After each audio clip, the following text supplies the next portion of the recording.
Hey everyone, I'm Darren. And I'm Max. And we are The Froze Bros. Bros. Yeah. Was that good? That's fine. Okay. You know what? This software does move voices around a little bit anyway, though. It can, Yeah. for sure. Yeah. Because it tries to avoid us talking over each other, which is exactly what we want. But we do that a lot. We talk over each other quite a bit. Yeah. In normal cases, it works to sort of edge in what someone else is saying, and the software is great at that. But when we want to speak in unison, it's not. Right. So we're blaming the software and not user error. Well, I'm trying not to blame you, Max. Yeah. Okay. I appreciate that. Great timing, by the way, to take a sip just as I started talking to you when you knew your cue was coming in a second. I was going to be ready. Don't doubt my readiness. And what are you drinking there from your piglet glass? In a piglet glass, Piglet from Winnie the Pooh. I have a I can get the sheet of paper that tells me. We received in the mail a coupon or a discount code for those, what's it called? It's called First Leaf. They send you a box of, basically a case of wine, 12 bottles. Okay. And you fill out this quiz and it chooses wine for you based on your likes and dislikes. What are you beginner to wine? Do you drink a lot of wine? What are your preferred flavors, whatever? And it creates a box for you and it sends it to you. And this coupon code, it turned out to be $6 a bottle.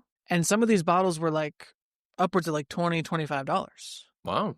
So for this first box, I was it's definitely worth it to do it once. We have people coming for Thanksgiving and someone else coming this weekend. So it's definitely going to save us some money with visitors and it's nice to have some wine around, some good wine. It is. You need a wine rack now. I know. No, we don't. We need a lot of things. Okay. We need a wine rack. We need a wine topper to kind of close it up when it goes back in the fridge. If it don't goes want it to go stale.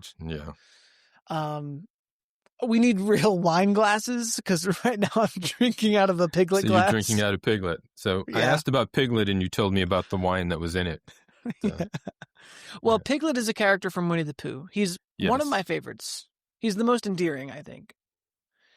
I figured you'd be more interested in hearing about the wine, but I guess not. I enjoyed hearing about the wine, so glad to hear about it. Anyway, we are the world's #1 comedy podcast about frozen food.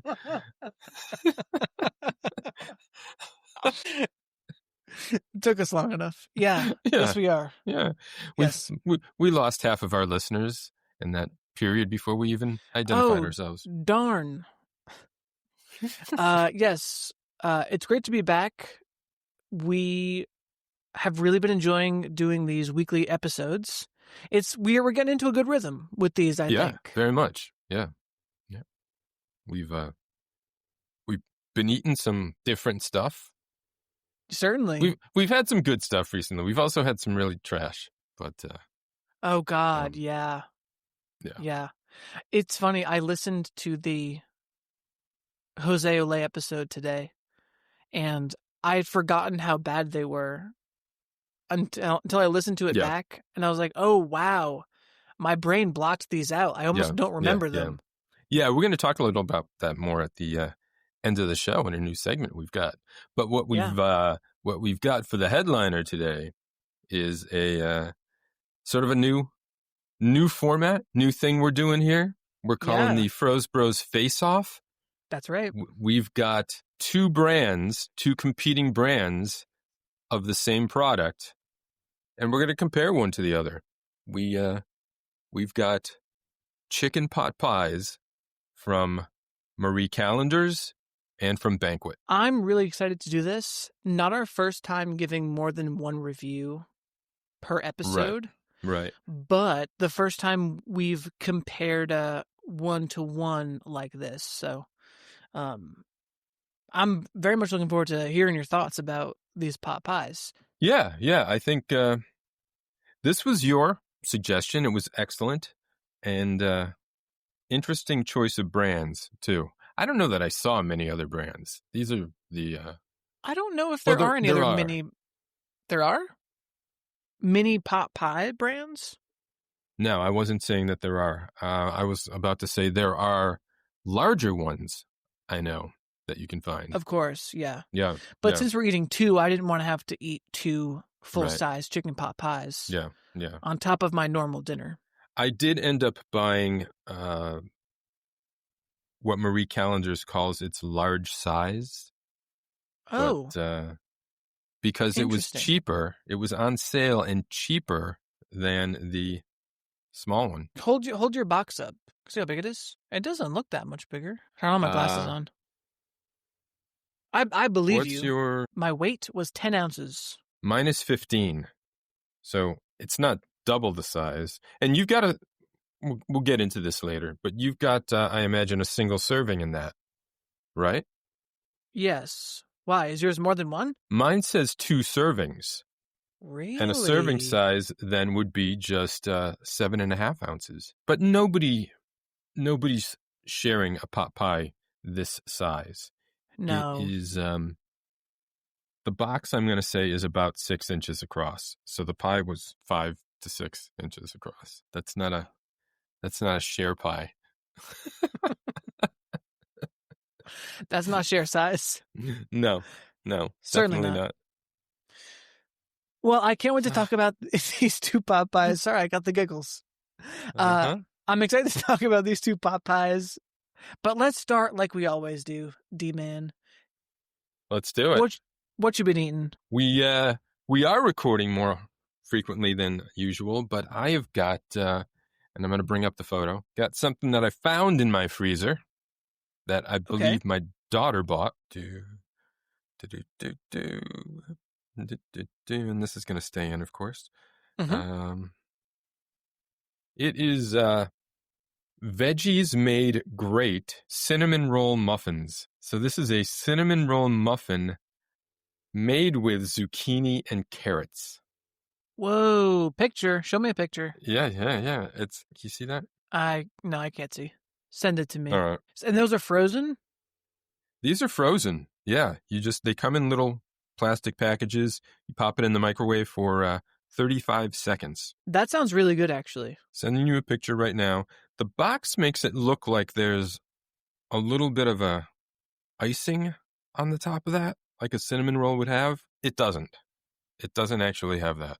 But they're pretty good. This company also makes like little vegetable, like the egg cups and things. Yeah. Eggs with spinach in them. Little frittatas, I think is what they call it. Have you had proper zucchini bread? Yes. Yeah, I have. Thoughts on that? On zucchini bread? I like it. Yeah. Yeah. Zucchini chocolate cake, too, is a good thing. Yeah, it is. Yeah. These look good. The picture on the box makes it look great. It looks pretty similar, except for those white bits on the top. I'm not sure what they intend those to be. But they're not on the real product. That looks good. It is good. I like it. I wonder if Sean and Kristen have tried these. Do they say... They are gluten-free. Oh, I didn't even notice that. Yeah, they're gluten-free. Keto-friendly, 1 gram of sugar. Wait a minute. These look... Veggies are number 1 ingredient. And even if you have 2 of them, you're not getting that... you're not really overeating. No, that's a great find. I liked them. I was out shopping today for our chicken pot pies. I saw some things that caught my interest, too. We talked about this a couple of weeks ago, I think. The willow tree chicken salad. You encouraged me to buy it. I found it near the deli case. Mm-hmm. Yeah, I'm not buying that. I'm not going to eat that. Why? It looks too wet. It looks like there's too much mayo in that tuna. Darren, no. Don't want it. Honestly, more for me. That's delicious. Yeah, you can have it. They had the original and the cranberry walnut. Yeah, I'm still going to encourage you to try it. And if you don't like it, I'm sure someone you live with will eat it. It's really good. I'll check for it on sale, maybe. If I saw the buffalo one, I might have tried it. You said you like tuna salad, but it has to be dry. Yeah. So the mayo is the thing that's an issue for you. I don't like mayo. Yeah. Man. It's not mayo-y though. It's not like, well, we'll see. I'm still gonna recommend it to you. Okay, you can do that. Okay. I bought something else that we've talked about in the last couple of weeks too. Okay. And you're going to, I don't know, maybe you're going to criticize me because this is not a frozen food, but I'm going to talk about it anyway. I bought the Stranger Things Doritos collisions with Stranger Pizza and Cool Ranch flavors. Oh, Cool nice. Ranch. How are they? Cool Ranch. So there's our connection. Go. Perfect. Cool Ranch. That works. It's supposed to be the two flavors in the one bag, and the bag that looks like 1987 or whatever. Yeah. They all tasted the same to me. Of course. I wasn't really getting the Cool Ranch flavor.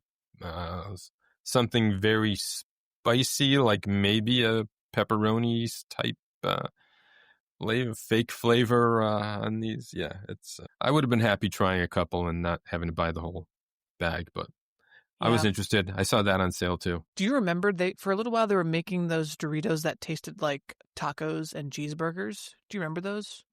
I'm not sure I do. Oh, it wasn't that long ago. Like 10 years.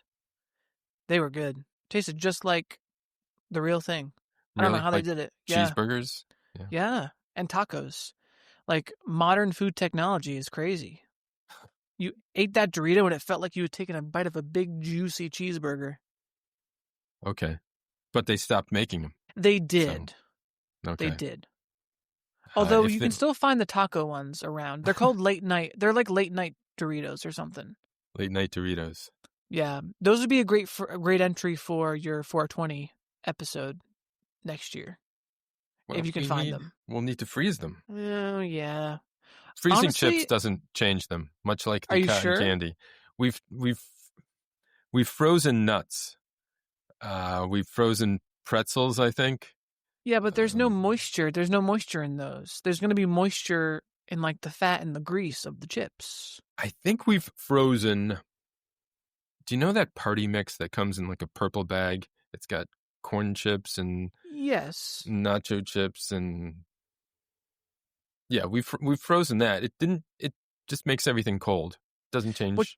What you need to do is probably get a Lay's. You like a Lay's chip would freeze. A Lay's. Okay. Because it's greasy. Grease freezes, right? Yeah. Yeah. Maybe something thicker with a ridge to it. Maybe a kettle cooked chip. Kettle cooked. Interesting. The cogs turn. Yeah. We want the highest fat content you can find in a chip, then. It's what you're saying. Walk into Stop and Shop. Give me your chip with the highest fat content. We want to see the congealed fat on there. Yes. When we take it out of the freezer, it just, We want all the chips to freeze together like a brick. Cut it into pieces like a cake. Darren's making a face. He doesn't like that image. I'm making notes. He's making notes about my psyche. How about you, Max? You been eating anything? Well, we finished off the rest of the ice cream bars that we had last week. And you didn't buy a full package of any, did you? I did. I had to get a full package of the Twix. Okay. And my girlfriend, Naomi, was a big fan of the Twix bars. And I have to say, she's pumping her fist in the air.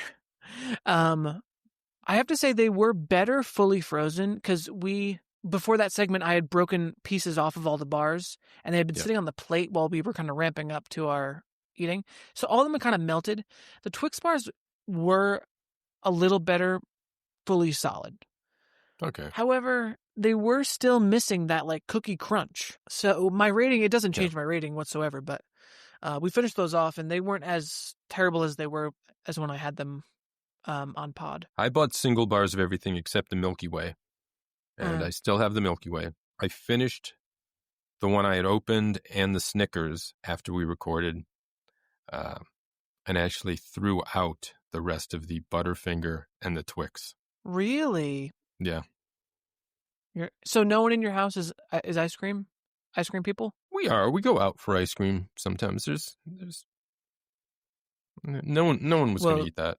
You live within half an hour of Arethusa, so it doesn't surprise me. If you want ice cream, you'll go to some of the best ice cream. We'll go to, great ice cream. Yeah, that is a good ice cream. I found 100 grand ice cream bars at Giant today, so I picked some of those up. We're going to try them. Sean liked those, right? Yeah, on his recommendation. We were looking at a couple. We almost went... I really enjoyed the Milky Way bars, if we remembered the last episode. Yeah. I was torn between getting the Milky Ways again, or I saw Snickers Dark. I haven't seen Snickers Dark, but I've seen Milky Way Dark. Oh, I'd love a Milky Way Dark, but I would take a Snickers Dark. Yeah. However, we went with the 100 grands. We went with the 100 grands. Yeah. I'd mail one of my extra Milky Ways to Sean if it wouldn't melt. I was going to say, I could wrap it up and Speaking of that, one of the other coupons we got in that envelope was for Gold Belly, which I know has come up before. Yeah. Isn't that the service you can like order food like from other places frozen? From restaurants, and they'll pack it. I don't know if the restaurant has to offer it. Probably, because they're going to want it packaged properly. Mm-hmm. And Gold Belly will deliver on ice that food. I remember looking at this when we wanted something for Mardi Gras, I think, because I could have gotten something from a New Orleans restaurant, but it was going to be like 7 or 8 times what the normal price would be. Yeah. And probably 70 or 80 times the price of a Zatarain's Cajun Alfredo. Which was much more interesting, too. Interesting is a generous word. Yep. Besides that, I haven't really been eating anything else frozen. Again, it's been 3 days since our last... Just, a little inside baseball for the listeners. It's been 3 days since our last episode record, so I haven't really had a chance. You've been eating though. You've eaten in these 3 days, right? I have. I don't want you on a hunger strike or anything. Oh, starving. Wait. Okay, actually, I have more news. We also got what? Sorry, got excited. No, that's great. And we were doing some meal planning. We've had busy schedules lately, so I wanted to pick up something quick and easy to throw together. I was thinking, let's get some frozen food. I got 2 more Paul Newman pizzas in the freezer. Nice. Just as like a just in case if we need a quick meal one night this week or next week. I think I saw Paul Newman thin crust on sale this week. We somewhere. I think we got a thin crispy and a sourdough. I can't remember the toppings. I think maybe a pepperoni and I forget. I'll double check. But, I want to try I'm more. Excited to try them. Yeah. I want to try more of his brick oven type, which wasn't on sale. It was about $10. So when I see that go on sale, I'll buy some. I noticed brick oven or Stonefire, like the one we have. Stonefire, yeah. Okay, yeah. I should know if there was another kind.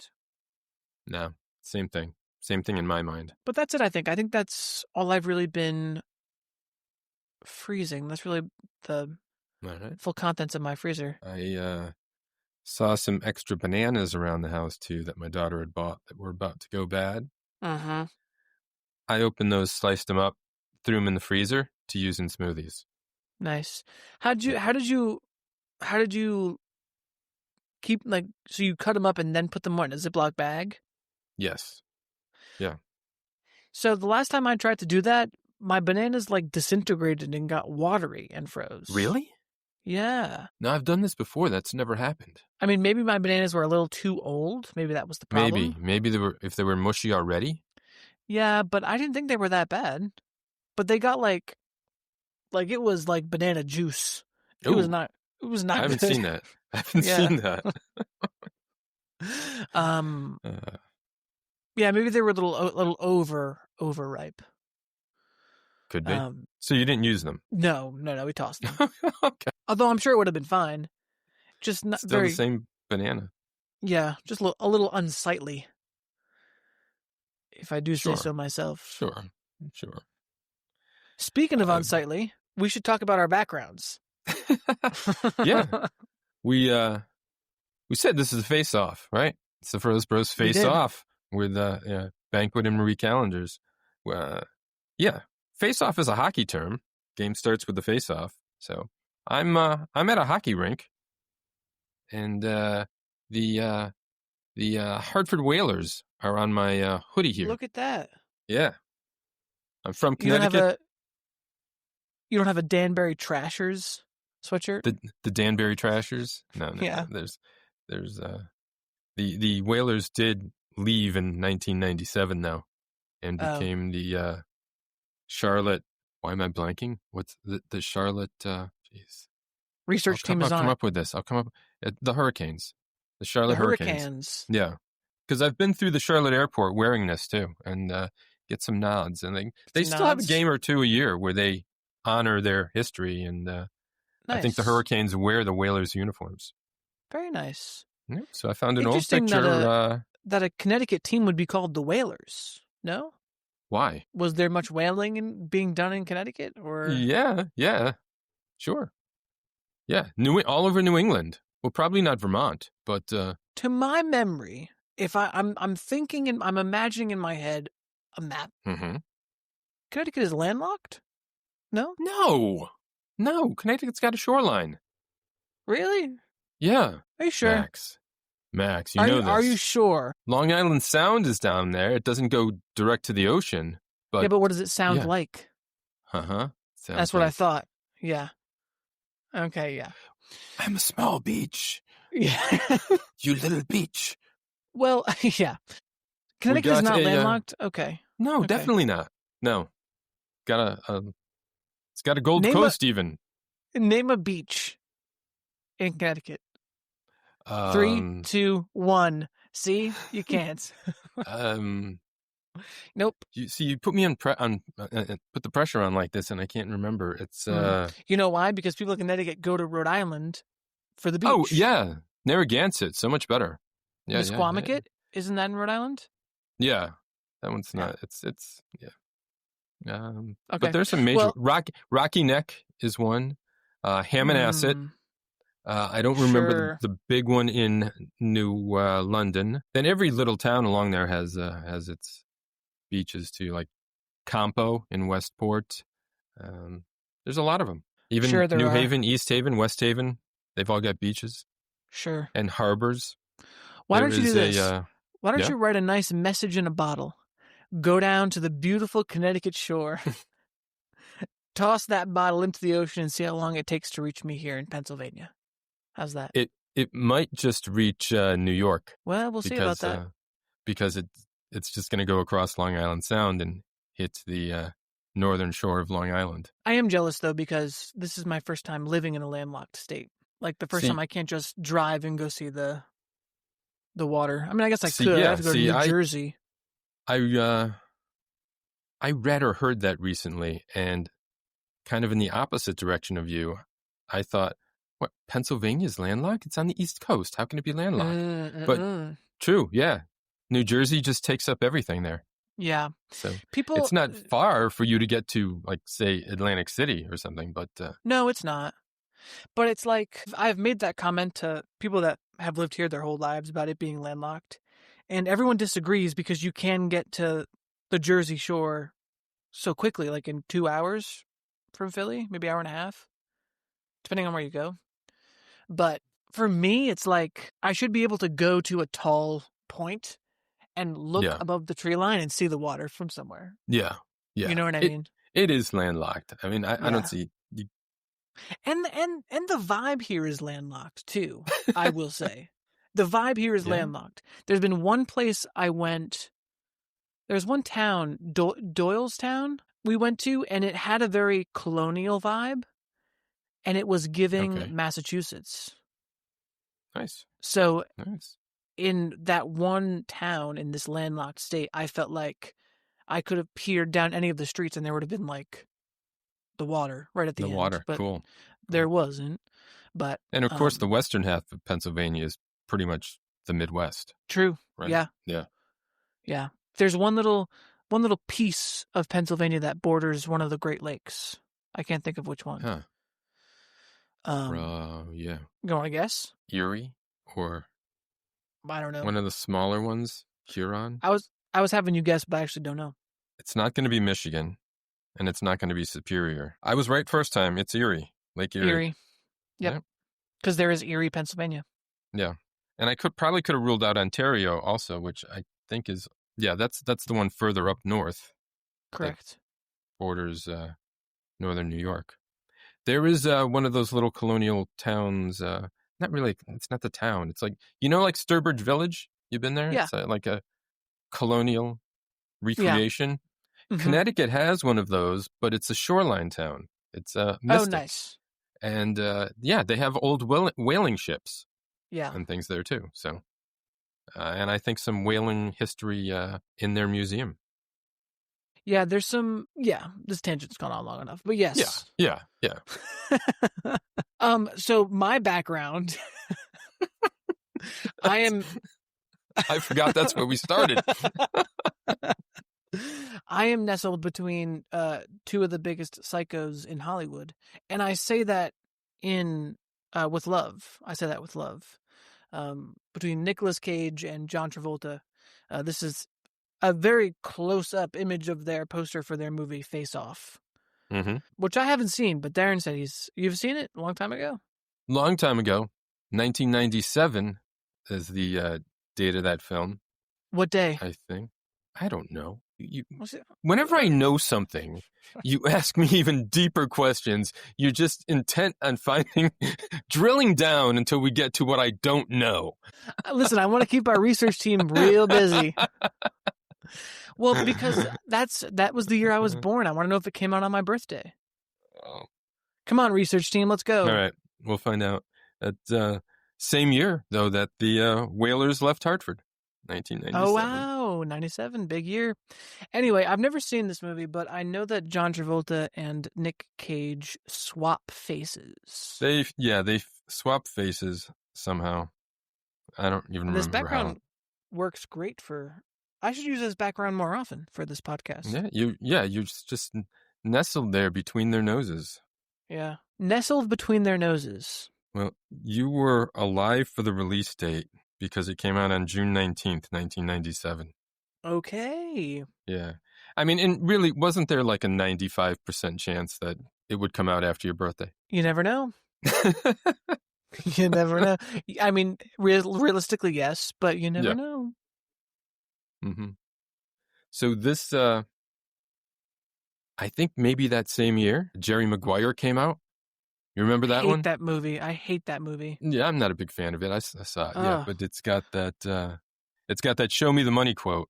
Mm-hmm. But the other quote that my wife and I were making more fun of at the time, she was my fiance at the time, not yet married, is the Renee Zellweger saying, "So this break is a break up." Yeah.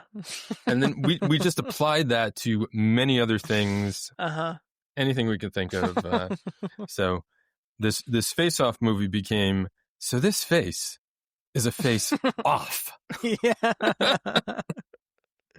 I don't even think I finished the movie Jerry Maguire. I disliked it so much.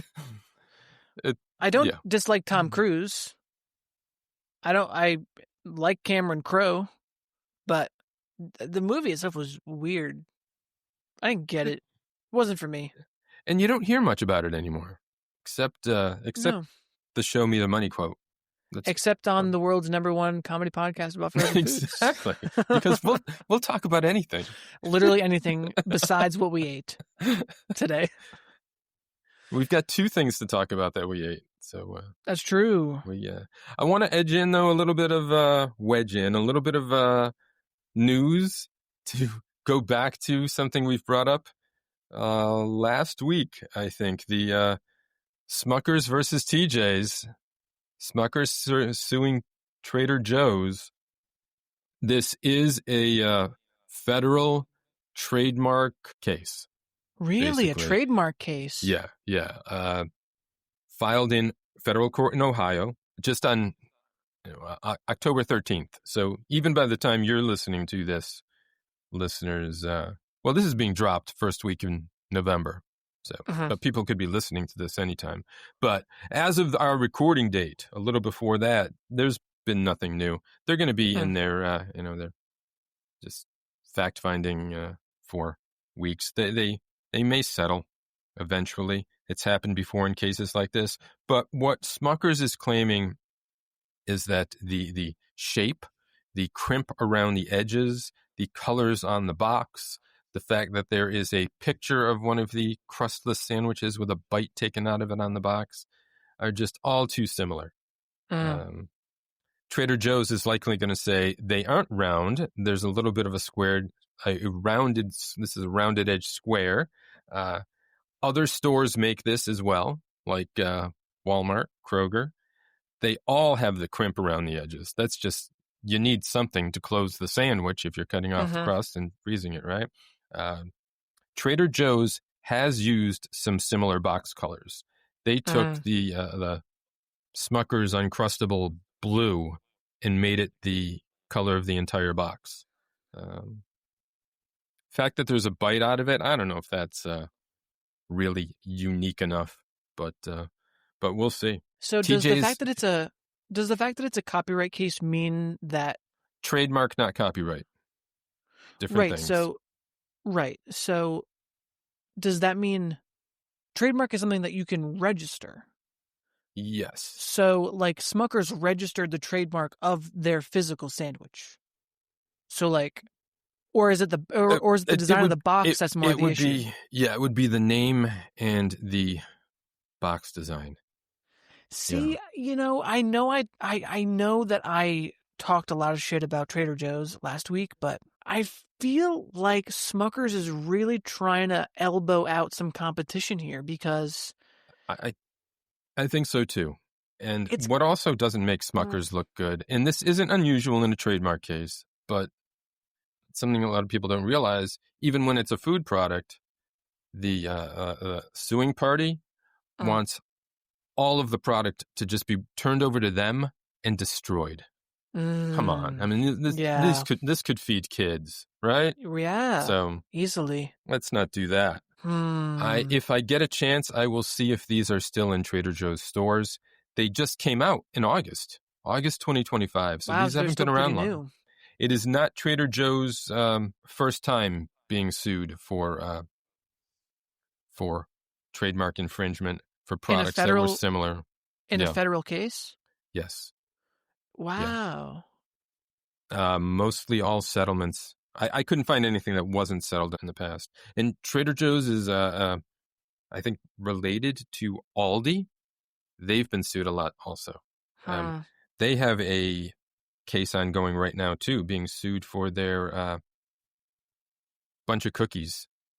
Chips Ahoy, Oreo, Aldi Nabisco cookies. Yeah. So when there is news on this, you will hear it here. Please keep us posted on this. I'm very curious to see how it turns out. It's starting to sound to me like some of the music lawsuits that have been going around in the past couple years, where the certain labels are trying to set the precedent that chord progressions are or can be subject to copyright, that you can own a certain chord progression, and that any song that uses that chord progression can be infringing on, the property of another artist, which I kind of disagree with. And so like what Smucker's is doing is saying, we own the idea, we own the concept of an uncrustable peanut butter and jelly sandwich. Yeah. It's like if I made uncrustable peanut butter and jelly sandwiches and was selling them at a bake sale, could Smucker's come after me? You know what I mean? I know they probably wouldn't. They probably wouldn't, but like setting that precedent of hey, don't even try to step on our game here. It's kind of shitty. Even though I have strong feelings and opinions about Trader Joe's, I feel like, and you know what too? Last thing I'll say about it, isn't Aldi and Trader Joe's considered more bargain places? They are, yeah, and Aldi especially. So perhaps that's something else that's coming into play here, where it's like Trader Joe's and Aldi are coming into these markets, taking business away from these other bigger players, these other big grocery stores, and so all they have to say is, "Hey, Smucker's, look over there. Someone's making a peanut butter and jelly sandwich. Looks like yours." You know what I mean? Anyway, conspiracy, man. Yeah. Get my tinfoil hat. I'm on that side with you right there. So we can dislike Trader Joe's all we want for other things. But if Trader Joe's took what was most similar, the colors on the box, and said, okay, we'll change them, I have a feeling Smuckers would still be trying to come against them. Mm-hmm. All right. That's wow. our news. Well, thank you for the update. And like I said, please keep us posted on the goings on. That's an interesting case. Chances are these are going to get recalled by Trader Joe's anyway. So 6 months from now, they're going to win this copyright case. These products will go back on the shelves, and then within weeks they'll be recalled for having salmonella or listeria or something. Yes. Oh boy. But they aren't yet. So, listeners, fingers crossed. If you got those, fingers crossed. Good luck. Yes. Good luck. All right, let's move on to our review because we've got 2 pot pies to review. Yes, we do. So let's take a quick break. We will we'll have some pot pie, and we'll get back to you. And we're back. We're back. We're here. We've eaten pot pie. Stuffed. Yes, the pie was stuffed, and it is pretty apt. This episode is dropping early November?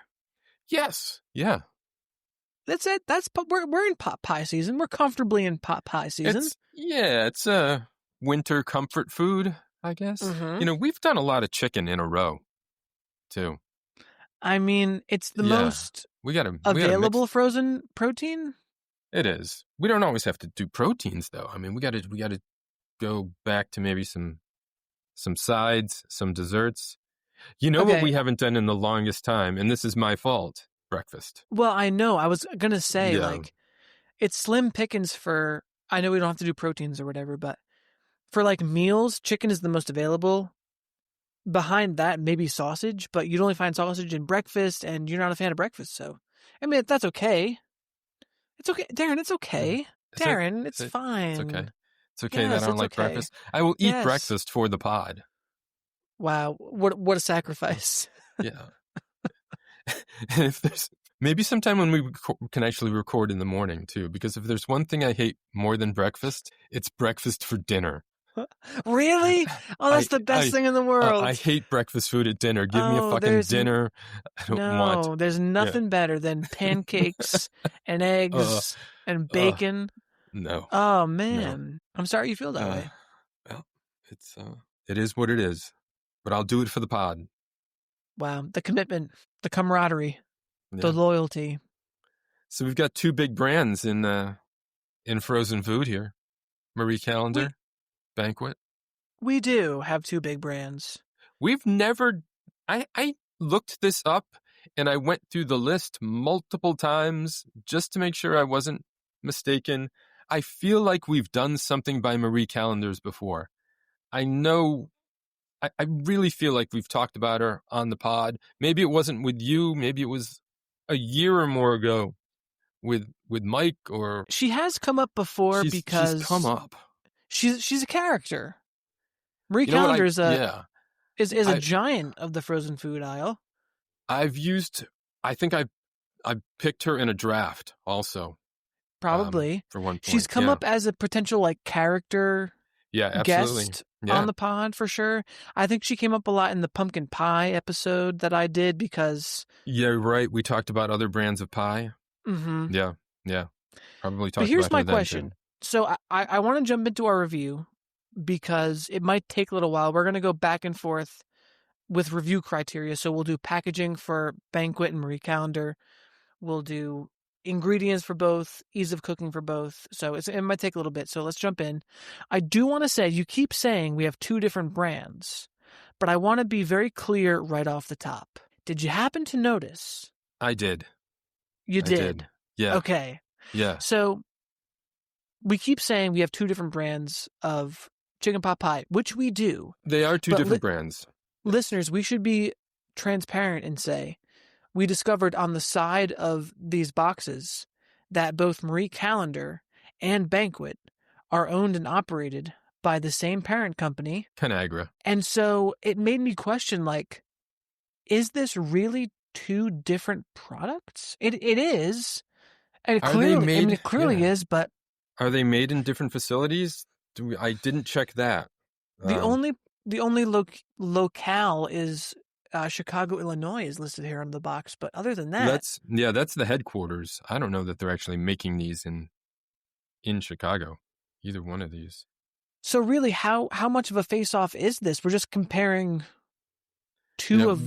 This would be the perfect time to call the number on the side of one of these boxes and ask that question. Maybe we can do that and report back. We don't want to take the time for this right now. Although it doesn't list office hours, it doesn't say call Monday to Friday, 8 to 5. We could try. Do you want to try? Should we do that right now? Do you want to call? Well, yeah, I got it. All right. Now, while Max is doing that, I always do a little company research on these companies also. I'm going to put my phone up to the mic so you can hear. Okay. Marie Callender's goes back to 1940s when Marie Callender... Thank you for calling Conagra brand, makers of Banquet. Our offices are closed at this time. If you are calling for a product bioengineered status, please press 1 now. Boo. So it's got to be during open office hours. So I imagine I'd get the same. What number did you call? The one on the Banquet box. Which is different, I suppose, than the number, because it said Banquet. It is, yeah. So it must be a different number on the Marie Callender, but you'd probably get the same response. We should try that during the day and then stitch it into one of these pods. Yeah. Anyway, Marie Callender's goes back to the 1940s when Marie, real person, we've talked about that before, I think, moved from her home in South Dakota to California. To Mexico, where she married Jose Olé. She started baking pies in her home kitchen. Her son, Don, delivered the pies on his bicycle. 1948, Marie sells the family car to turn the at-home bakery still into a real business. She had restaurants open in 64. Frozen food, here we go. Conagra originally acquired a license to sell Marie Callender's frozen meals and pot pies in 1994. Banquet goes all the way back to 1892 in Clifton Hill, Missouri. School teacher named F.M. Stamper.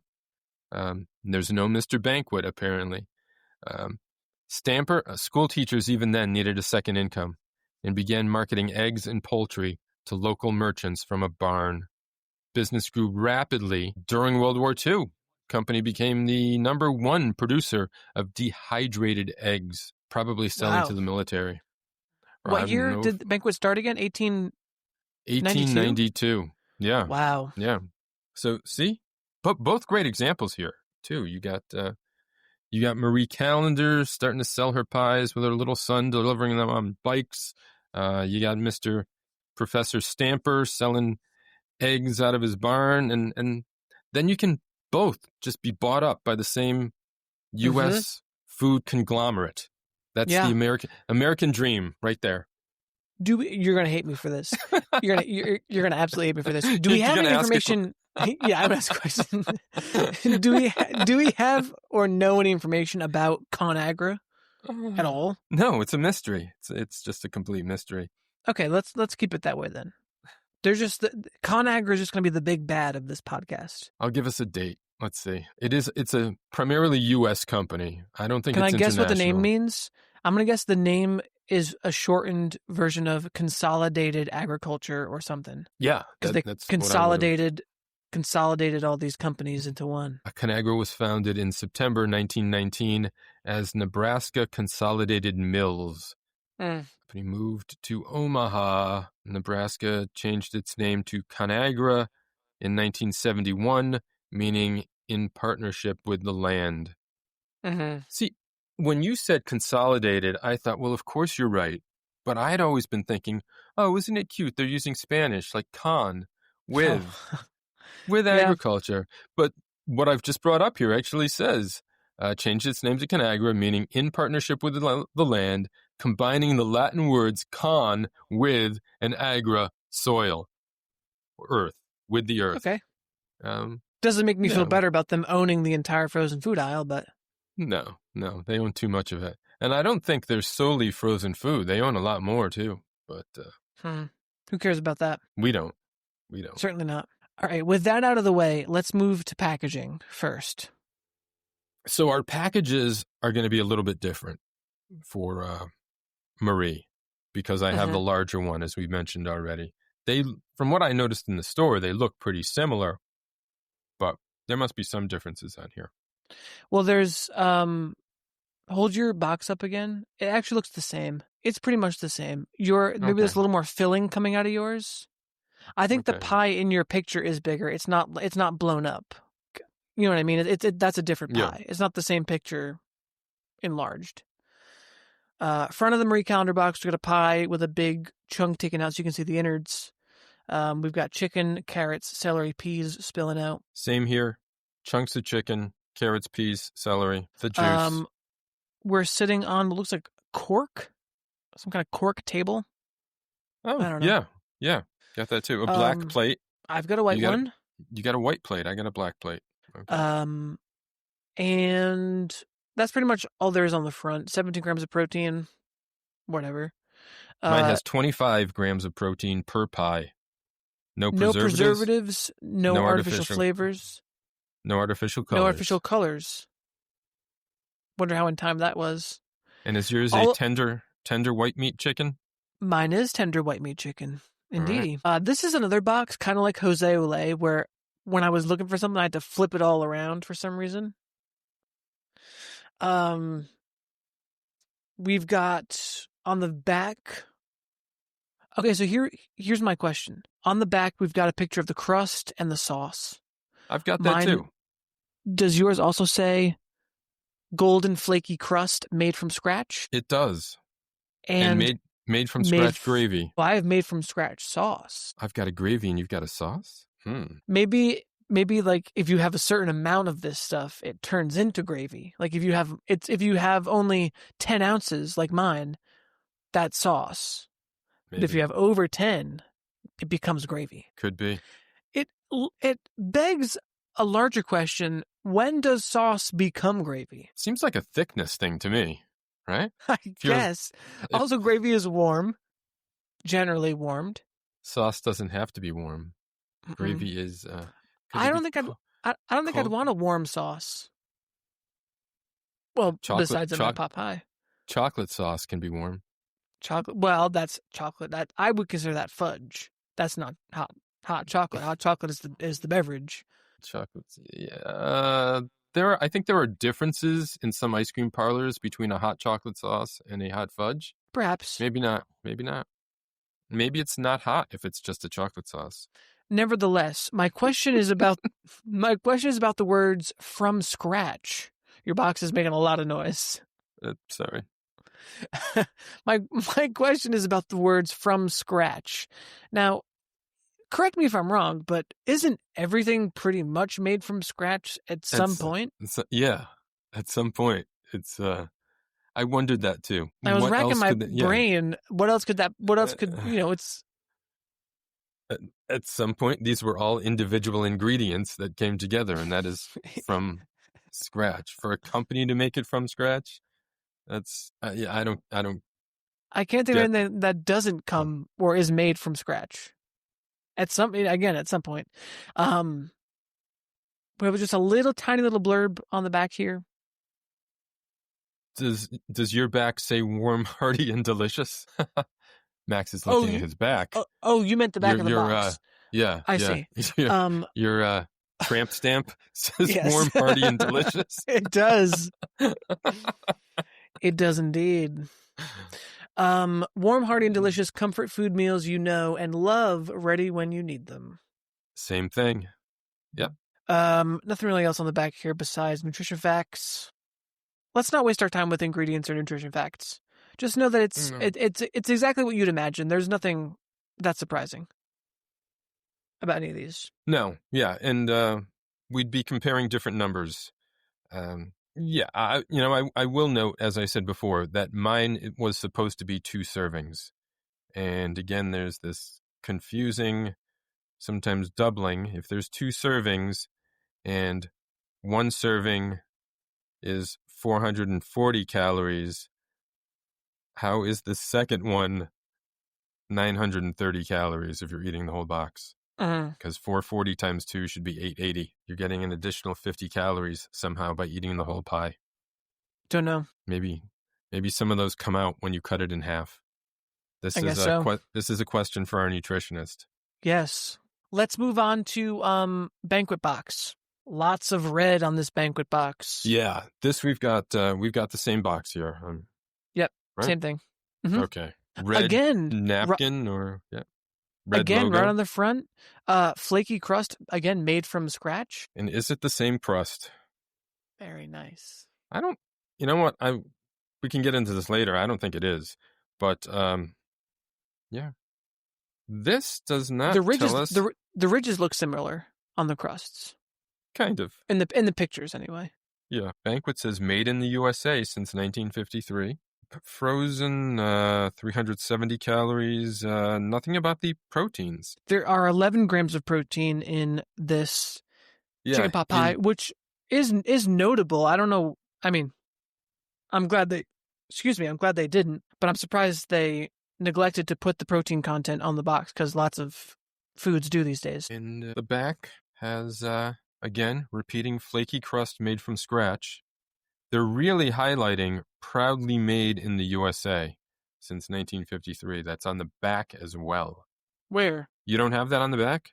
Show me. Top right corner? No. Mine is absent. Huh. Where was yours made? I don't know. Maybe not in the good old US of A. Do you have this Bird Fletcher thing on the tab? Bird Fletcher? Maybe Where? the company that prints these boxes? I don't see any Bird Fletcher thing. It's like, on one of the inside tabs. On the tab. Yeah, BURD, Bird Fletcher. Who are they? Oh, research team. Oh, research team. I'm kidding. Don't look that up. Yeah, I will say this is a box that stands out a little more for me in the frozen food aisle because it is so red. We've got pretty much the same kind of looking pie on the front on a red plate. I will say, I know we weren't going to do this, but jumping ahead just slightly, both images on the boxes are pretty indicative of the final product, I will say. They both pretty much look like you expect them to. My Banquet pot pie did not look like the picture on the box. I mean, I know it doesn't, but I mean like the pieces individually, like that's what the chicken, the peas, the potato, carrots looked like for both. Yeah. After I had eaten my Banquet pot pie and was paying more attention to preparing some notes, I realized that I don't think there were any peas in mine at all. Oh, no. Yeah. In the Banquet one? It seemed like just chicken and carrots. Now, probably the potato was there, and it looks similar to the chicken because they're both caught in the same tiny little cubes. I made notes of what was in there, and there were no... I did not write down peas. I think, I think the only way to remedy this egregious oversight is to call Banquet and tell them. You really should. That's what we should call and tell them about. I will have to. I wish I had taken a photo. At the price, I could go buy another one, but who's to say that it won't happen again? Just this pot pie maybe didn't have peas and others do. I don't know. Yeah. I mean, also, like, it doesn't matter if you took a picture because you also could have just eaten all the peas out of it and then said... True. You know what I mean? I would have to take a video of myself cutting into the pie. Yes. Which you should do with all your foods just in case there's something missing. A video, yeah. When we get to eating, I had something else I was going to ask, but we'll do that later. Okay. Anything else you want to say about these boxes? Compared 1-to-1. Food safety and quality on the back of Banquet. There are microwave directions. No, the Banquet box is more sparse than the Marie calendars. There's less real estate, and so there's less information and less stuff to talk about. To be honest, Yes, both boxes, again, are really pushing this, crust made from scratch, sauce made from scratch. Like, it's just interesting. I mean, I get why they do it, but it's interesting. Nothing wrong with either box. Marie Callender's from the box looks more appetizing to me. Sure. It's the pie itself. They're both accurately, peas aside. Peas aside. Both accurately portraying. Episode title. Peas aside. Okay. So next, we're moving to ease of cooking. Both I'll start. Fucking annoying. This Marie Callender's pot pie was so high maintenance. I almost threw it away before I put it in the oven. It was so annoying. First, you had to. Let me say first, the Banquet pot pie makes it clear. Take it out of the box. Throw it in the oven, 400 degrees for about half an hour. Easy. Although that was easy. It doesn't actually say on the Banquet box to take it out of the box. Okay. I thought I was crazy, but I just see it now. It does say slit the top of the crust. Did you do that?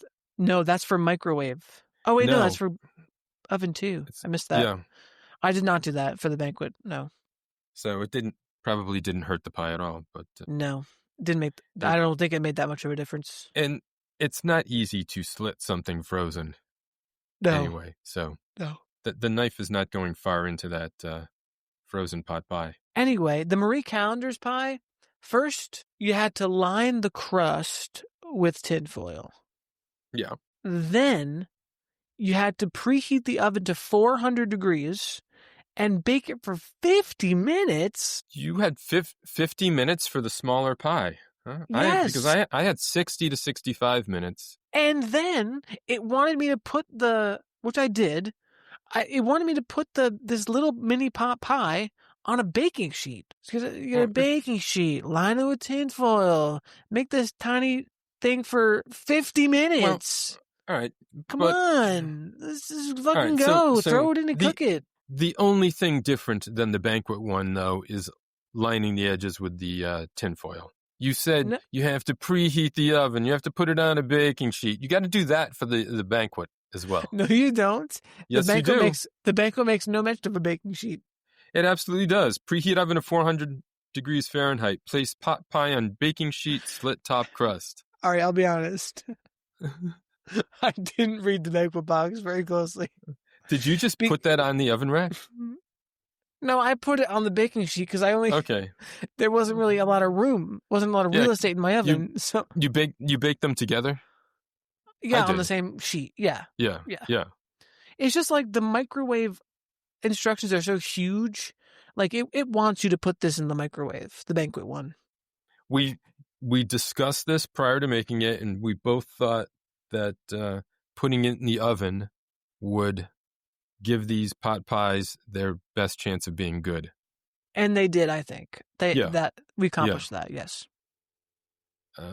I'm surprised even that it doesn't even say that one of these is preferred. Marie has one of those microwave it right in the box type of boxes. You take off part of the box, leave the rest in there.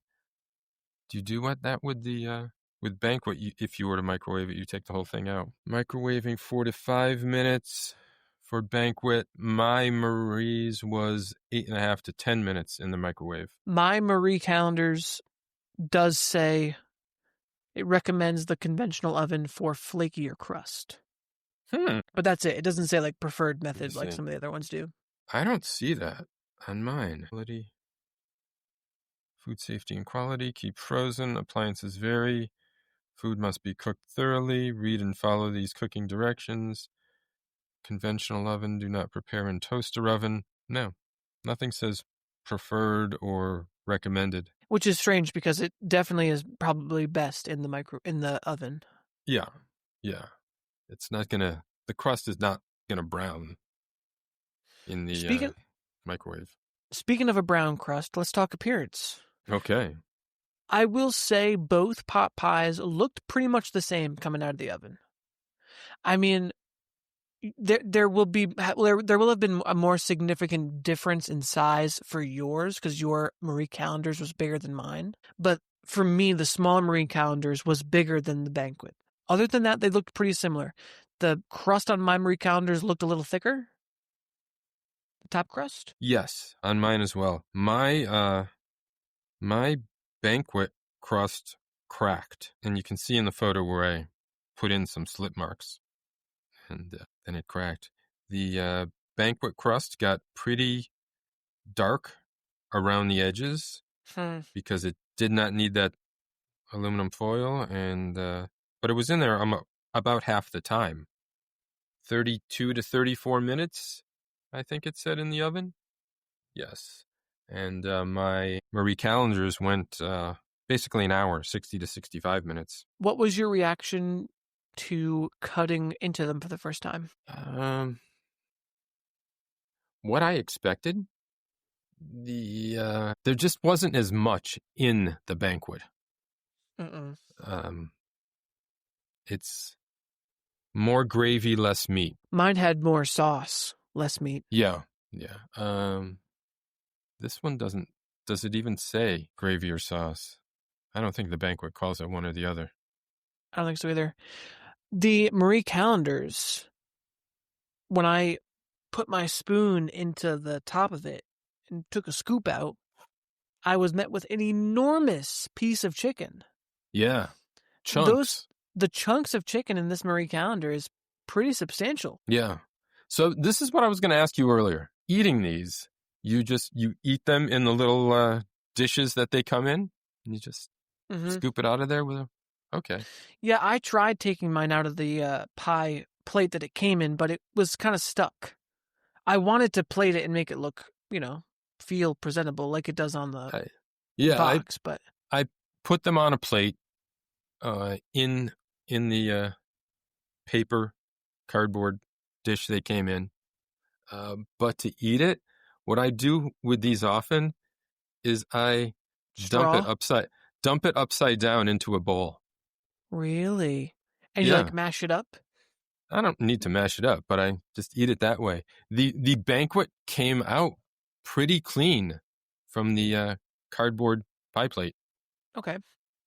The Marie's stuck to the bottom. I had to scrape that off a little bit. Good brown bottom, though. Go let that one hang in the air for a second. Yeah. Yeah, I would never think to eat my pot pies that way, upside down, because I need that crispy crust up top. I get the crispy crust at the end. Okay. But then when it's upside down, doesn't it get soggy? No. Okay. No. I mean, you're going to have a soggy bottom on yours, though, right? And the crust is thicker on the top. I guess that's true. Nothing I hate worse than a soggy bottom. What else say about appearance? The gravy was a little thinner on the Banquet. Mm-hmm. I wanted it to be a little more thick. I want it a little more like a little thicker consistency. The Marie Callender's was closer to what I wanted. Yeah, pieces were small. I've got the crust was quite done on top. The Banquet had kind of a doughy bottom, I thought. They both had doughy bottoms for me, but I enjoy that. Okay, you enjoy a doughy bottom. I do. That sounded okay. I knew I was going for that. That sounded worse coming out than I even expected it to. Okay. No, I do. It's one of those things where I can be kind of gross when it comes to food sometimes like this, where I like things that are kind of considered like the reject parts. I like the burnt edges off of things. I like the soggy parts. Yeah. I like the, the things with the weird or interesting texture.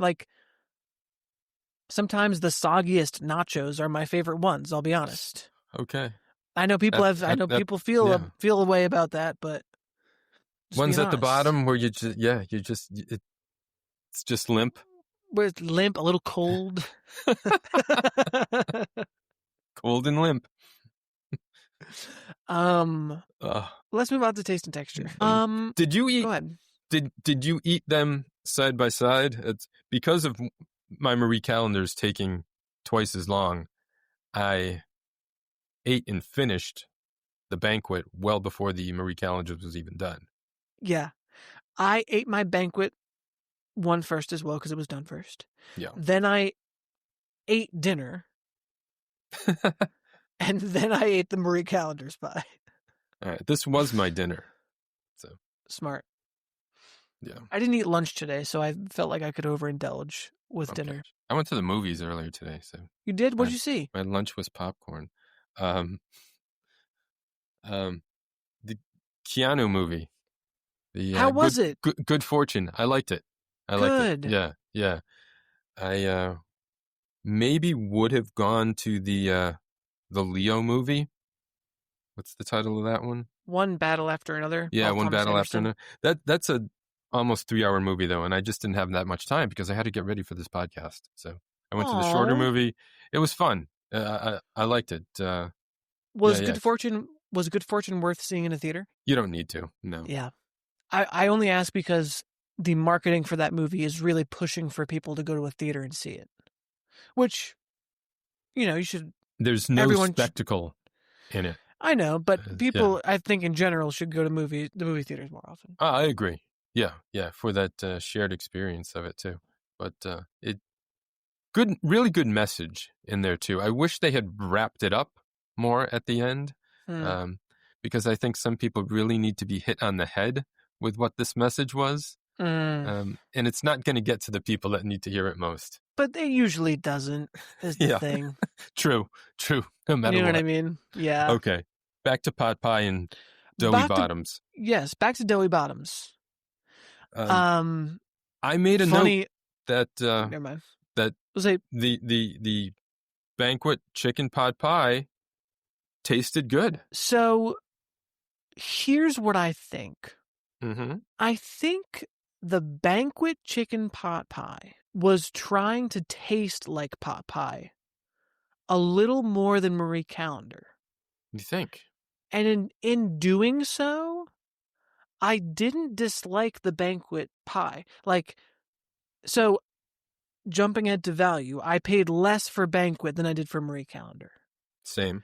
So the quality of the ingredients, the quality of the chicken, the quality overall of the Banquet pot pie isn't as good as the Marie Callender's. However, the taste of the gravy or the sauce or whatever was comparable to any chicken pot pie or to a chicken soup even. I wasn't dissatisfied with the taste or really the texture of anything inside. I was pretty pleased with it too. And I'm glad I ate it first because I thought, this is good. It tastes good. I wrote that down.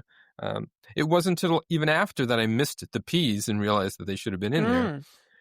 But then once I ate the Marie Callender's, my opinion changed to, that Banquet was just okay. Yeah. And I think what really sold it for me was the higher quality chicken. Yeah. That's what, when I took that first spoonful out and there was that big piece of chicken on there. And the carrots were the sliced rounded carrot pieces. Yes. Banquet was just the tiny little diced pieces, cubed. Yeah. In terms of the crust, I felt like they were about the same, although Marie Callender's crust felt a little thicker in spots. Yes. Yeah. But they were similar in taste. They both tasted like crust. Yeah. Marie's browned a little bit more, but it was in the oven twice as long, so of course it did. My pies browned almost exactly the same amount, so I don't know what that means for these pies, but neither of them were over or undercooked at all. One side of my Marie's is browner than the other one. That's probably an oven thing, and it's one part of the crust is quite dark too, and that's probably loose-fitting tinfoil on that part of the pie. So perhaps. That's user error. But I didn't mind that burntness either. It's not blackened. It's just a darker brown. There's nothing wrong with overcooking a little bit. I agree.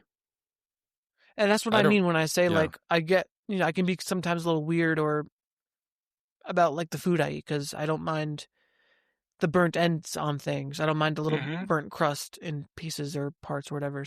Yeah, in terms of texture of the chicken, I preferred the Marie Callender's, although they both had the vibe of like chicken byproduct that was like cubed and made to feel and look like chicken breast.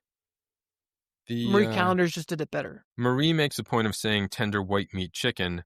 I think the Banquet contains white and dark meat, or maybe just dark meat. I don't know. Cooked chicken, water, salt. Mumble. I'm just looking at the ingredients to see if anything stands out to I will say one thing that stood out to me in the ingredients, I know we're going backwards now, but for filling, the second ingredient here is cooked chicken roll. Cooked chicken roll. So they made a chicken roll, diced it, and put it in this Banquet pot pie. Yeah. Still not as offensive as mechanically separated. I don't think there's going to be anything as offensive as that. Shall we do whimsy for these two products? Yeah. What do you think? I don't get whimsy from either one of them. Me neither. Yeah, they're just... This is your utilitarian box. Yes, it is. Certainly. It's doing what it needs to do. And I think that mirrors what's inside the box as well. I've certainly purchased these in my younger years when I was in need of a quick, cheap, warm meal. Bottom? Oh, okay. No. Okay. Okay. You were doing it fine on your own. I shouldn't have interrupted your meat. I'm thinking now too, though, we said pot pie is comfort food. You maybe don't want your comfort food to be too whimsical, too exciting. You don't want too much emotion around your comfort food. There's a reason why it's comfort food, because you're already you're seeking it out because you're looking to return to that emotion you have internally. Yeah. You don't need to get that from the box. Right. With the packaging. Right. And chicken pot pie isn't an inherently whimsical food. No. It strikes me as one of those things where the origins, I'm not sure of chicken pot pie. Perhaps our research department can get on the origins of chicken pot pie. Thank you. I actually have this ready. You do? I do. Nice. Got to get to the right paragraphs. Eventually, you're going to have all of my questions answered before we even start recording. You're going to already have it pulled up, ready to answer them all. But I imagine this is the kind of thing that folks would just throw whatever extra ingredients they would have laying around in and cook it, and that would be like a good hearty meal for them. Do you hear my chair squeaking? Because I feel like it's terribly I hear loud. It, yes. Okay. It is terribly loud. The concept of meat pies dates back to ancient civilization. The Greeks created, I don't know how to say this, artocreas, Artocreas. Didn't take any Greek, didn't even take any Latin, didn't need to. Open pastry shells, right, filled with cooked meat and vegetables. The Romans added the top crust. However, Roman pie crusts were made only with flour and olive oil and baked rock hard. They were not meant to be eaten, discarded after the filling was consumed.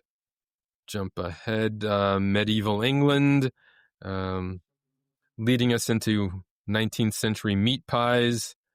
Mrs. Lovett, Sweeney Todd reference there for anyone who needs to be told. Of course.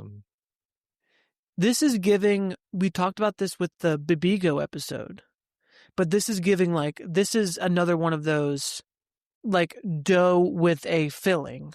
Yeah. Like a chicken pot pie is a glorified dumpling or empanada or... It is. It's a big old dumpling. This is, as I just said, the ancients did it first. But you think meat pies, my mind goes England, sort of. So maybe this is their contribution to... I grew up eating Lebanese meat pies. So my mind goes to Lebanese meat pies. That are more honestly, pastry vibes, to be honest, but they're not sweet. But it's like it's the same concept. It's like dough with stuff inside. Yeah, and I think there probably are some Eastern European meat pies too. But, I'm sure. So great. Well, thanks for having that ready. That was awesome. You're welcome. I will finally. Yeah, start anticipating your questions more. Yeah, please do, as we continue these weekly episodes. And frozen pies, of course, introduced in the 1950s by Swanson. Perfect. Was that true? Yeah. Nice.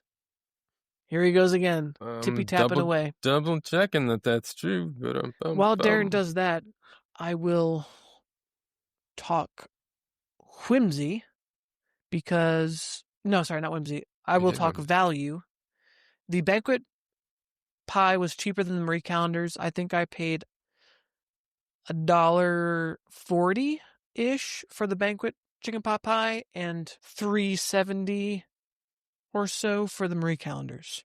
I paid $1 even for the Banquet pot pie. Almost too cheap, but it was on sale. It was a 10 for 10, but I bought one. Still got just $1 cost for that. My large Marie Callender's was on sale for $2.99, normally priced at $5.29. The small one would have been priced at $3.79.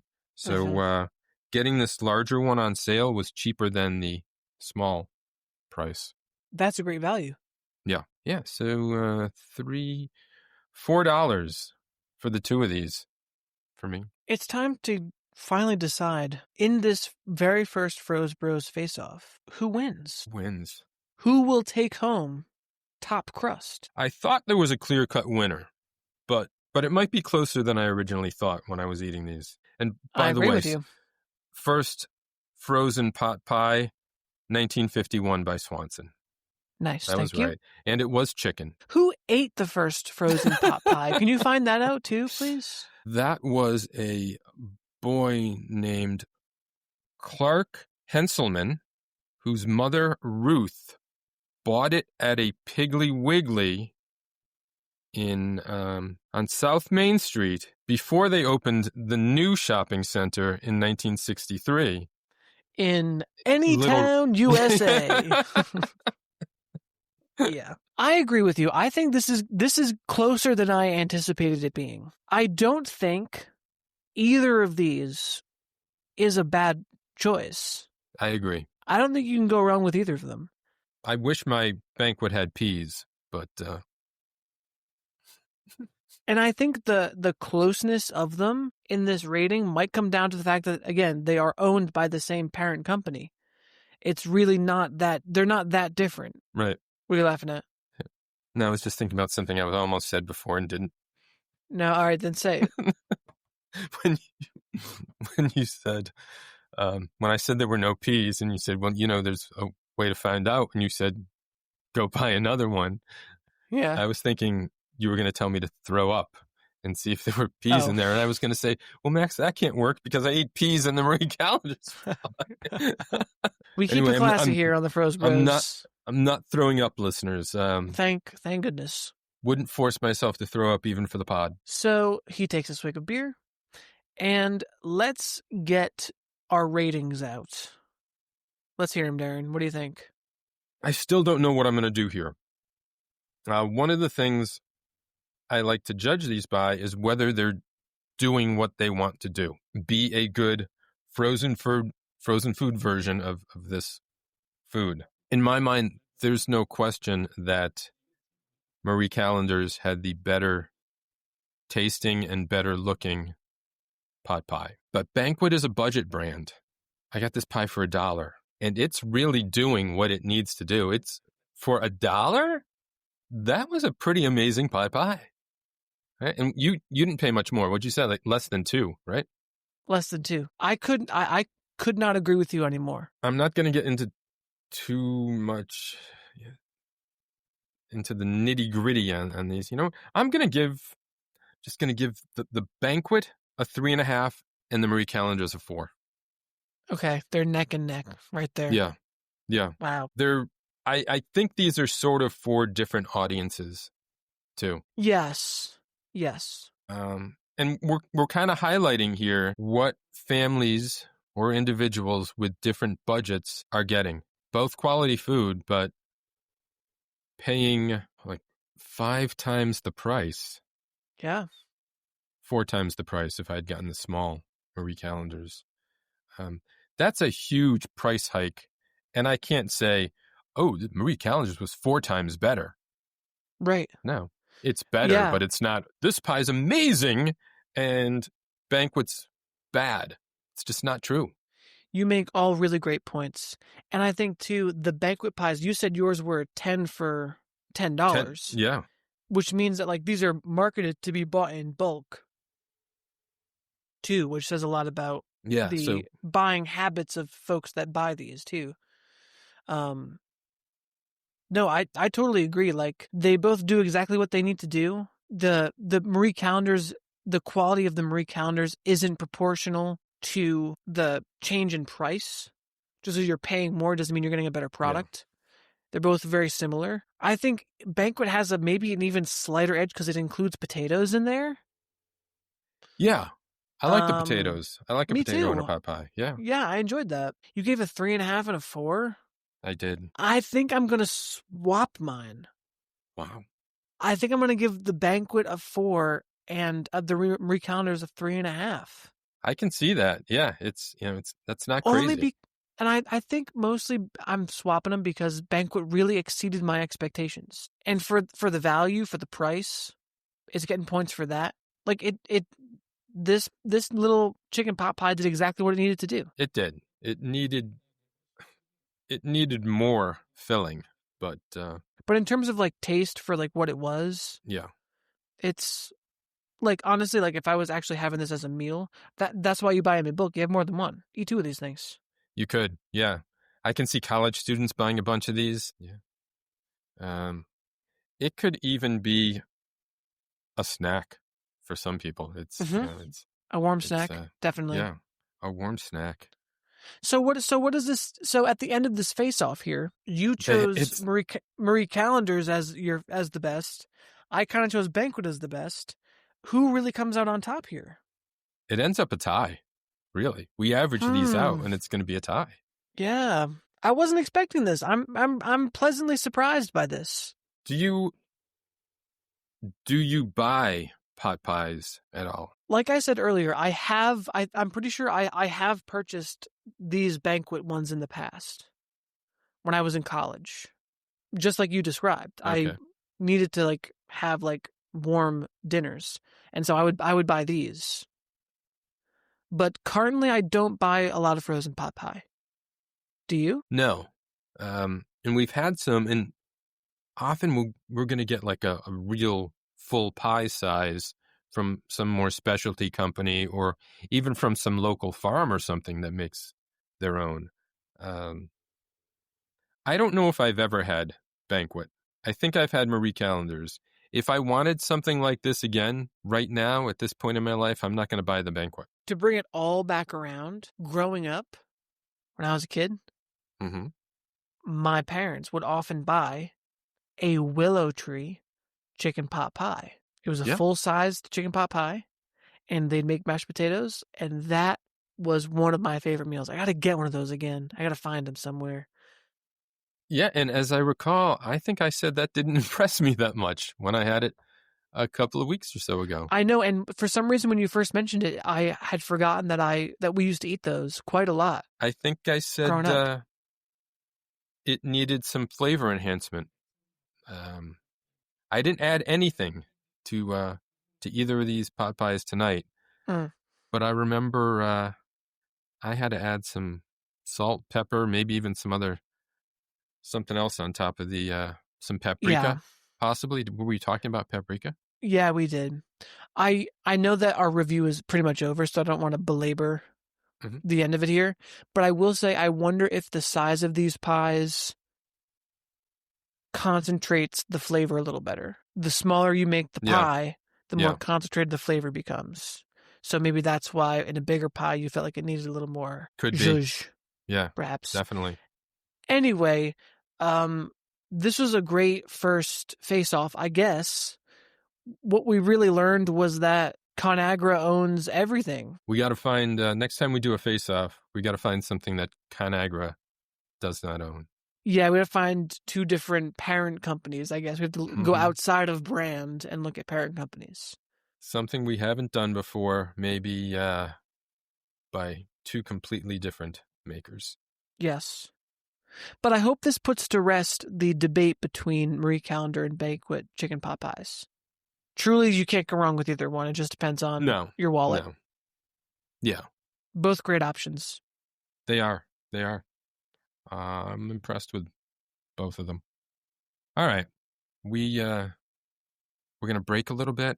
We're going to come back with a segment that we haven't done before. We're going to see how this works. We might meander our way through this a little bit. That's okay. We're already off on tangents frequently. This might get worse. So strap yourself in. We'll be right back. And we're back. We're back. We're here.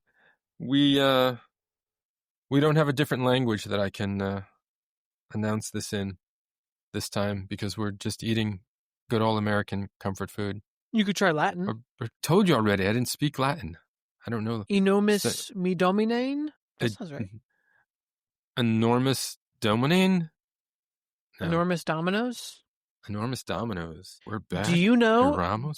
Darren, do you know what the dots on dominoes are called? Do you know? Do you know what the pips? They are called pips, yeah. Yeah. I kind of gave that away. I started saying it. Sure you did. So we have a new segment today. We're not sure how it's going to go. We're not sure what the name of it is. We don't really know what we're doing. We're going to stumble our way through this. The idea is that we've been trying to be more active on the socials. And the one that we get the most traction on is Reddit. I noticed that we get a lot of engagement when Darren posts our reviews or partial reviews on there. We get the most interactions. And so in that spirit, we wanted to kind of go through some of the frozen dinner posts, r/frozen dinner on Reddit, and take a look at what people out there in the world think about some of the food we've reviewed. Since people don't write into the podcast all that often to tell us how they feel about the food we've reviewed, we're kind of going to them to see what they think about it. I feel like it's a good way to frame it. It turns out people don't always agree with us. They don't. Certainly not. No. Yeah, so you've all heard us mention we're on Instagram, we're on Facebook. You can follow us there.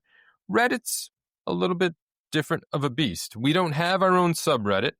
Yet. We might at some point. We're just posting on subreddits that other people have created. One of the ones that we post on frequently is frozen dinners. Just all running together, frozen dinners. There's another one that is particularly apt when a product does not look like what is on the box. And I've posted there once or twice too. I don't recall the name of that one right now, but I could. That one is called r/expectation versus reality. Yes. I have been subscribed to that one for a long time. Yeah. That's a good one. And that's not just food either. That could be for anything. It's expectations vs reality. But we've got a lot more on the frozen dinners. And so just to start, Darren, because you mostly deal with our Reddit account, what is the general vibe when you're interacting with folks on there? Do their ideas seem to align with ours or no? Just from your interacting and your experience. Often we are aligned with a lot of other consumers of frozen food. There have been a few cases where we have really stood out as more so not liking something that a lot of other people do. Mm-hmm. Certainly. Mm-hmm. Yeah, we'll got to find one of those. Well, one thing I found, I was looking through our episode list and trying to find posts from the Frozen Dinners subreddit for these things. And it's interesting. People seem to really, really enjoy the Margaritaville shrimp. Yeah. They love it in all of their in all of its forms. The jerk flavored one. They love the coconut shrimp. I even found there's one comment that I took a screen grab of. I won't say who the user was, who the poster is, but I believe this was a comment on I think it was the sunset shrimp scampi. This was a comment on a post about that, and the person said they liked it. They liked the shrimp scampi. Mm-hmm. This commenter said, "Check out their coconut shrimp. Quite a bit better, in my opinion. Also comes with a tasty mango chutney sauce." Oof.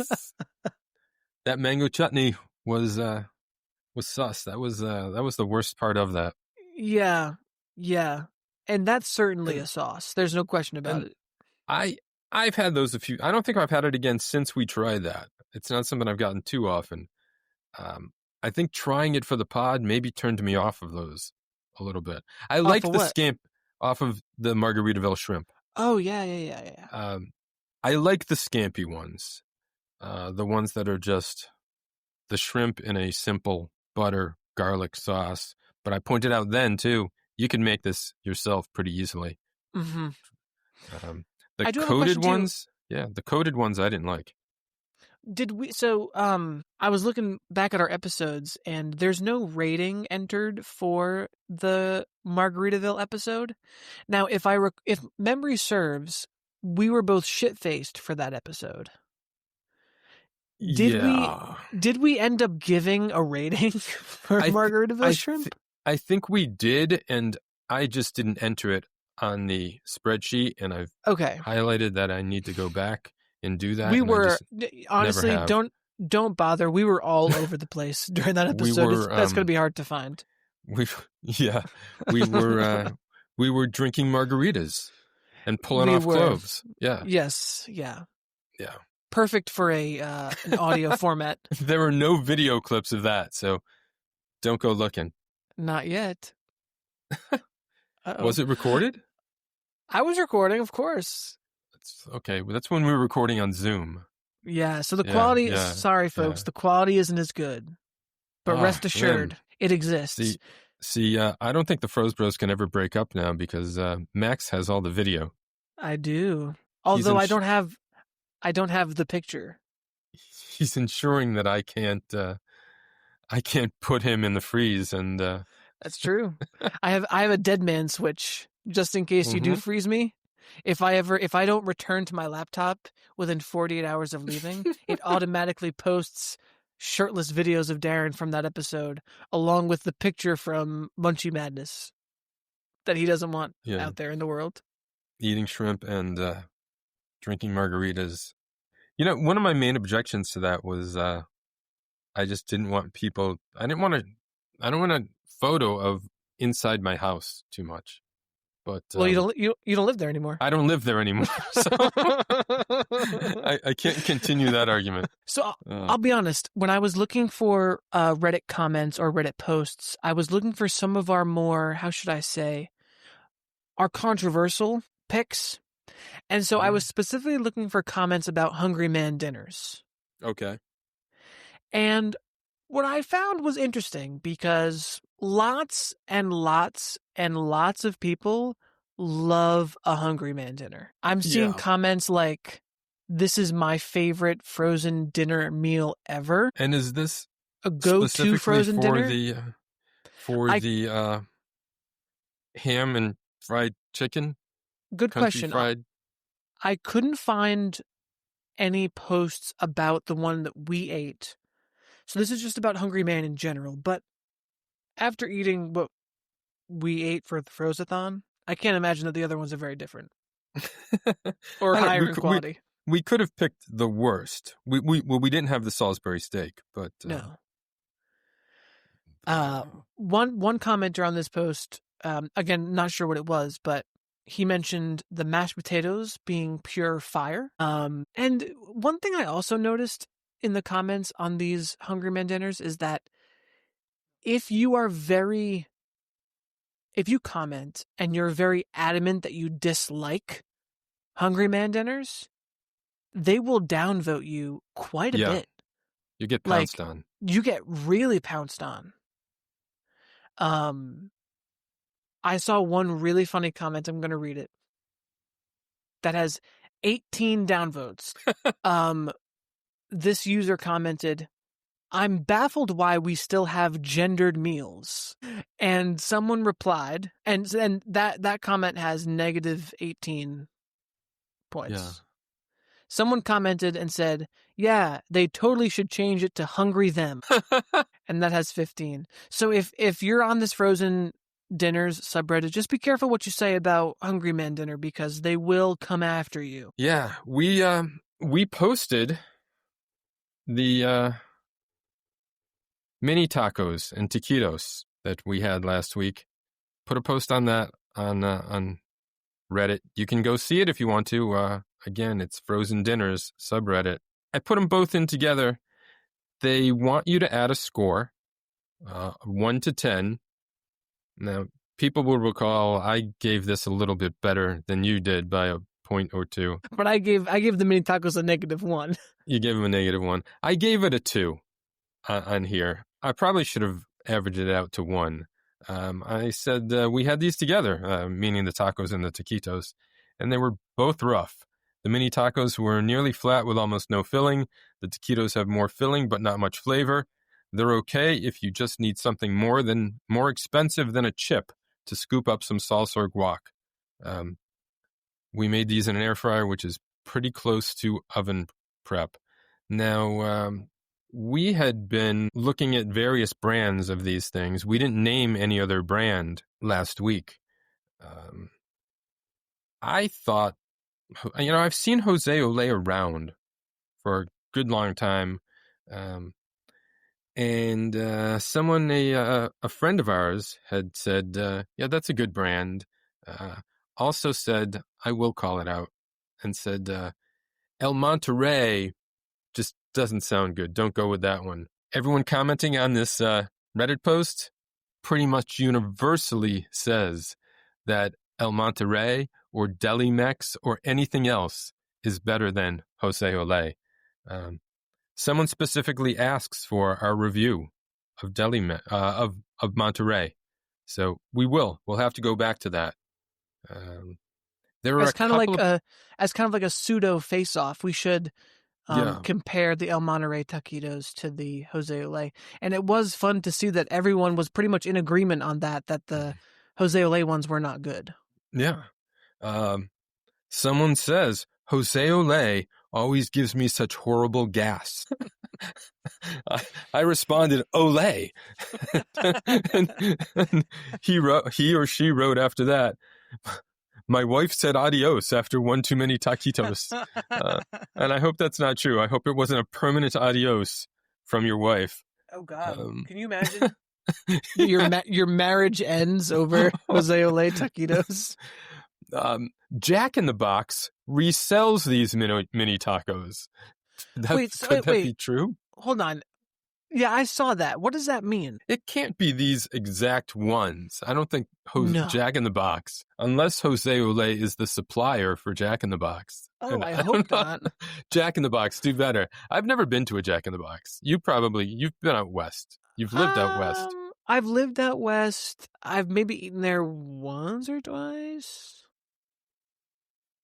I'm looking it up now. I'm being the research department on this. It's not known for being the best, right? You can get tacos at Jack in the Box. I'm not seeing classic mini tacos. I mean, it's impossible to tell from the picture. Nobody should be selling these. No. It's a crime. That should be a crime. Someone else has been dreaming about a taco salad with these cut up as croutons. Gross. Probably the taquitos. Sorry. But then clarifies the Monterey ones, though. Yeah. I hate to break it to that person, but that's not a dream. That's a nightmare.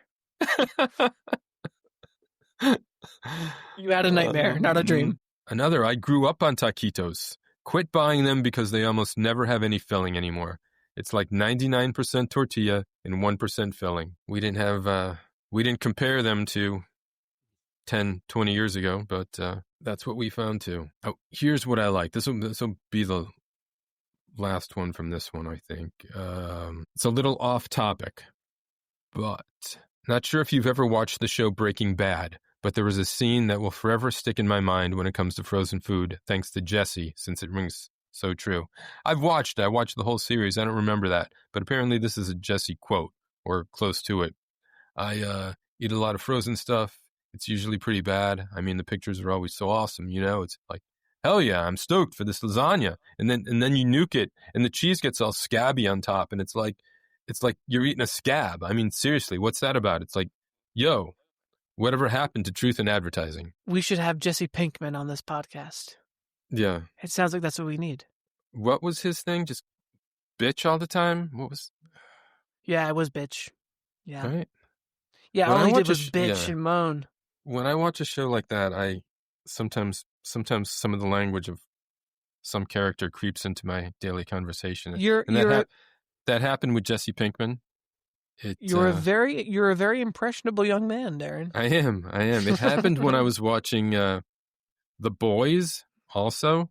Uh-oh. And there's a word that I won't repeat on the podcast, but is used more frequently by the British as not being quite so offensive as it is here in America. Yeah. I was just looking up the etymology of that word right before we started this podcast. Yes. Seriously. I was. I really was. I was curious where that word came from, and I learned some very interesting things. I will have to look that up myself. The last thing I want to share, just something I found in the Frozen Dinners subreddit. I don't know how interesting this is to our listeners, so please let us know if you're enjoying this segment, if we should do it more often. But I found this, I looked up Cheez-It Pizza in the Frozen Dinners subreddit. Yeah, which we had 2-3 months ago, maybe? Not that long. And we both enjoyed it. Probably. Yeah. We enjoyed it, Darren. We enjoyed it. Okay. We enjoyed it. All right. Lots of people said that it was too salty. Some were complaining that it got soft, some were complaining that it got too crunchy and that they preferred soft pizza. One user wrote, "I like soft pizza. I put Totino's in the microwave for that reason. Ooh. This pizza is so thin, I would have rolled it like a blunt and eat it like that." Then another commenter said, "All you have to do is put it on a cookie sheet and it'll be floppy as hell too. You can turn it down to like 10 degrees to 440, and also takes a minute off the cook time. The package doesn't even have microwave instructions. Come on, man. Don't nuke the whole Totino's." Then someone else commented, "I too enjoy floppy party pizzas. I usually add extra stuff in the middle and roll them up like a burrito." I got half a mind to say their usernames out loud because this is just foul. This is foul language here. People can go find this. Yeah, I guess. I've got one more that we posted on here. Sure. Mentioned it earlier in the episode. Zatarain's Cajun-style chicken carbonara. We had this with Sean. I think Sean and I hated it, and you thought it was not good, but not as bad as we thought. I don't know. Maybe that was forget. In the... I don't remember enjoying it. On their 1 to 10 scale, I put this in as a 5, and it didn't deserve that. It should be lower. Maybe I was scared to... But I wrote, anyone try Zatarain's for Mardi Gras this week or anytime for whatever reason. Zatarain's make some good stuff, but their frozen meals aren't great. 3 of us all disliked it, and the 5 out of 10 is being generous. This list of fake ingredients is insane. The pasta is over-sauced, and we know it's possible to do better. The first comment is, what an unpopular opinion. And After that follows people saying how much they like this. Someone else says, "I'll send flowers to your funeral." What the hell? Some that people meal must was have gross. said. Some people ended up removing their comments. They must have been so bad. Possibly threatening, who knows what. Someone goes so far as to say their Alfredo is hands down the best frozen Alfredo I've ever had. It's super rich compared to most brands. The blackened chicken in it is good too. No, I remember that chicken being spongy and nasty. Yeah. I'm glad people have such strong opinions. We got to convert those folks to listeners. Yeah, we do. So I was originally hesitant to promote our podcast on Reddit too much. We have our own Froze Bros account, so people are welcome to go look for that if they want to. But in the past week, I've started saying, in addition to the short review we put on there, if we post what we've eaten, I'll say for our full review, go to thefrozebros.com with a link. I think that's totally fine, unless someone tells you to stop, but I don't see a problem with that. I'm going to keep doing that unless someone tells us to stop. So that's great. And we've picked up, I think it's that and the videos that you've been posting on Instagram over the past couple or 2 or 3 weeks. Our profile, our profile growing. visits. Yeah, this is kind of like inside baseball for listeners, but our profile visits are growing. Our interactions and our follows are still slow, but one step at a time. Baby steps. Yeah. We get people to visit. That's all. That's the only thing we got to worry about right now. Getting people back to weekly. Our page. Getting back to weekly is helping also. Definitely helping, yeah. We don't have that valley, such deep valley of listener and downloads between episodes. All good news. All good things from the Froze Bros. This was a fun segment. It was we entertained low-key. Ourselves. There's there's no competition involved. No, neither one of us shamed the other. No. I'm not crying. I'm not being yelled at. Yeah. Exactly. This was great. Well, somewhere on ice, Mike is still upset, but I'm sure. But so from the hockey rink, and from between two faces. His face is a face off. This bro is a froze bro. So this bro is a froze bro. That concludes this week's episode of the Froze Bros. If you like this podcast, please be sure to rate and review us on Spotify. Check out our website, thefrozebros.com. Email us at frozebrospod@gmail.com. We want to hear from you. Follow us on Instagram, The Froze Bros.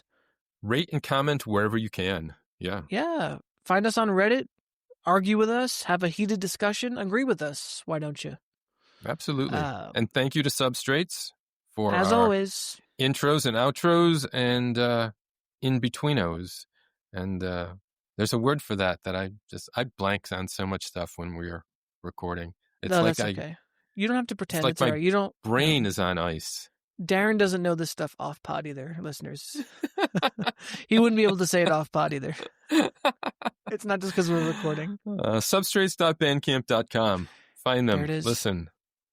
Subscribe there too. Listen. God damn it, listen to them. Buy some music. And with that, it is time to say, Fro ya later.